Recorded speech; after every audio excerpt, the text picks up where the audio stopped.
The Hawaiian Islands lie 2,400 miles from the nearest continental landmass and extend approximately 1,400 miles as an archipelago in the middle of the North Pacific Ocean. Obake, or ghost turtles of Hawaii, shows two groups of interesting turtles. One group at the Big Island in the south, and one group at Midway Atoll in the far north. Wainanali'i Pond at Kiholo Bay on the island of Hawaii is the remnant of an ancient Hawaiian fish pond, almost totally filled in by the 1859 eruption of Mauna Loa volcano.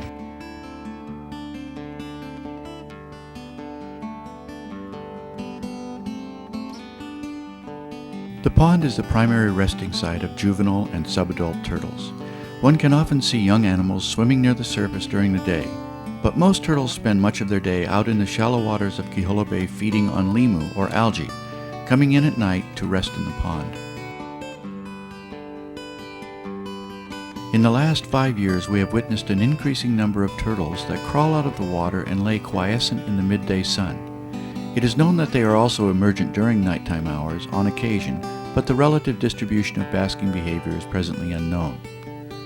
What is unique about this basking situation at Kiholo, besides the unusual behavior, is that the turtle's carapace is covered with a thin layer of sediment from the lagoon.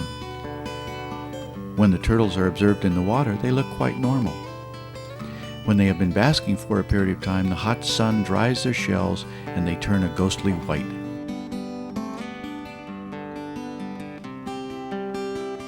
Many tourists and residents alike, upon first observing basking turtles at Kiholo, think that they are dead or in serious trouble. Oftentimes they'll call us explaining that there's an injured or dead turtle on the shore. Of course, this is rarely the case.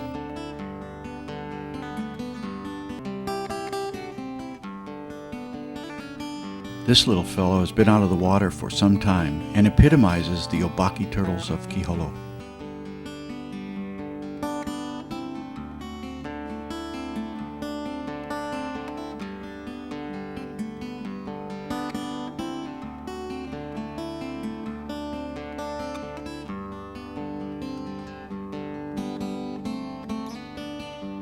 These basking animals are seemingly sound asleep and don't take notice of anything around them.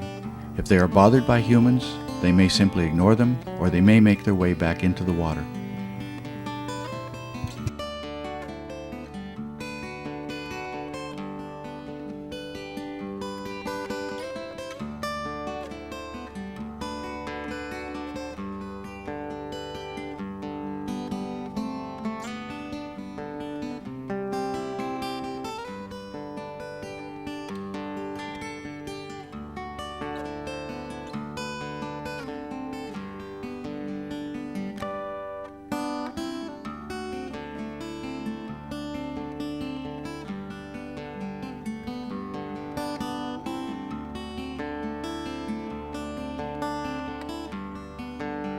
As the Obake turtle slowly makes its way back into the water, it is transformed back into a Hawaiian turtle of Kiholo.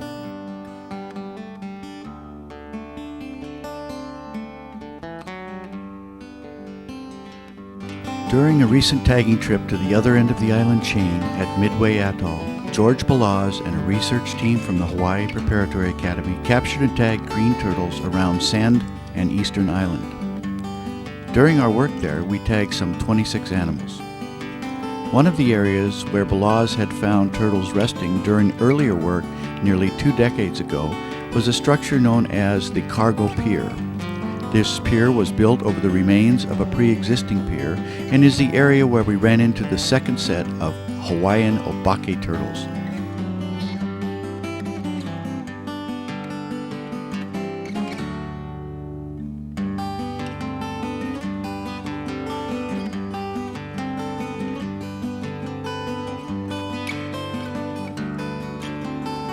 The area under this cargo pier is littered with upright and horizontal steel I-beams, creating a multitude of nooks and crannies.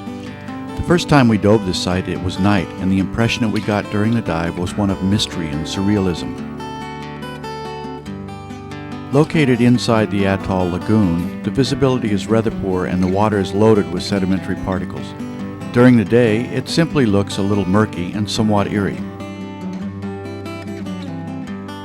There are lots of fish in and about the submerged structures, and you even find an occasional white-tipped shark or two resting on the bottom.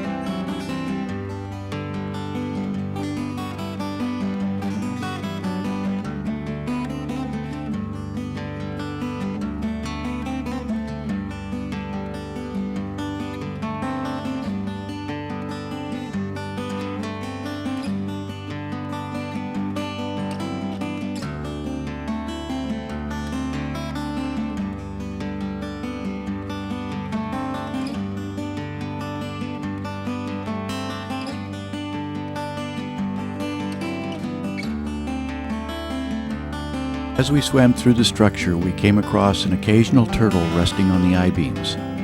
At night, the cargo pier takes on a totally different atmosphere. The sediment, which was see-through during the day, becomes a heavy snow in the lights at night. It is truly like diving through a snowstorm.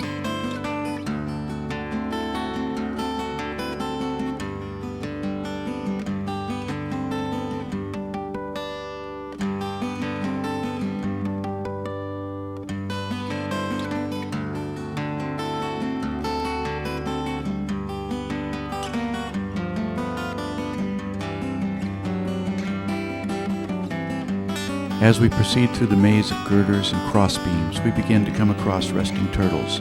Some of them are small and tucked neatly into little garages with room to spare. Some of the larger critters have to put up with a bit of overhang, given that they don't fit into the garages easily.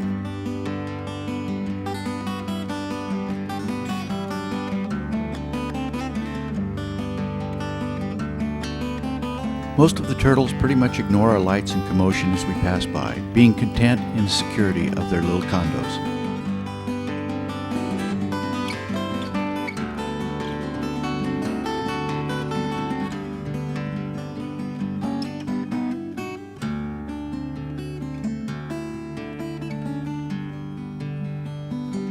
Every once in a while, one finds a turtle that has misjudged her size, or the size of the resting site.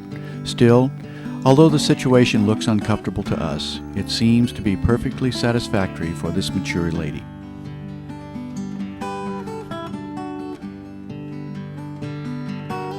As we passed through the length of the pier, we occasionally came across turtles that we had captured and tagged earlier. We recognized them by the numbers we had painted on their carapace. These numbers rub off in a few days, but they were sure helpful to us during the trip. One of the things we noticed was that these recently tagged turtles were a little more wary than untagged ones. They tended to want to leave the resting sites upon our approach.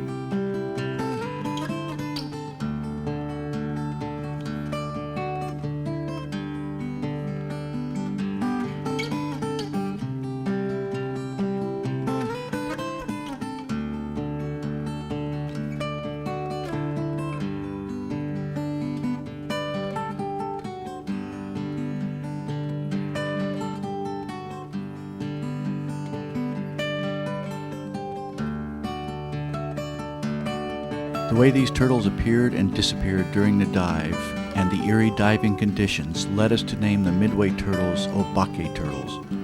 The dive always ended with the participants raving about the unique diving conditions and the mysterious Obake turtles that reside there. It is truly a magical place.